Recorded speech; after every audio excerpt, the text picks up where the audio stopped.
బాధాకరమైన రోజు నిన్నటి రోజు.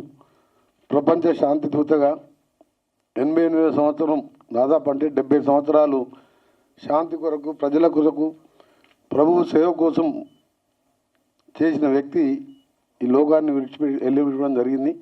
దాని మూలంగా ఈ ప్రోగ్రాం కూడా కట్చాట్ చేస్తూ మళ్ళా గౌరవ డిప్యూటీ సీఎం గారి ఆదేశాల మేరకు గౌరవ ముఖ్యమంత్రి గారు కోరిన విధంగా 14 జూన్ రోజు పెద్ద ఎత్తున హైటెక్స్లో దాన్ని నిర్వహించామని జ్యూరీ చైర్పర్సన్ గారికి, మిగతా మెంబర్స్ని కూడా కళాత్మకమైన సినిమాలని, అందులో ఈ సమాజానికి పనికొచ్చే సినిమాలను కూడా మీరు గుర్తించి మీ కార్యక్రమాన్ని వితౌట్ పొలిటికల్ ఎంటర్ప్రైజ్ ఉంటుంది, మీరు సజావుగా చేయండి.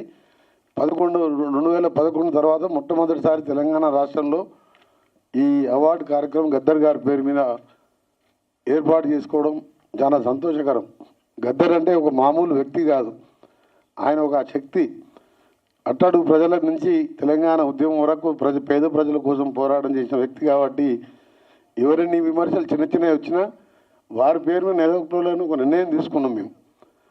అందుకనే గౌరవ డిప్యూటీ సీఎం గారు ప్రత్యేకసార్లు ఎన్నో మీటింగ్ పెట్టి ఈ కార్యక్రమాన్ని ముందుకు తీసుకుపోతున్నాం.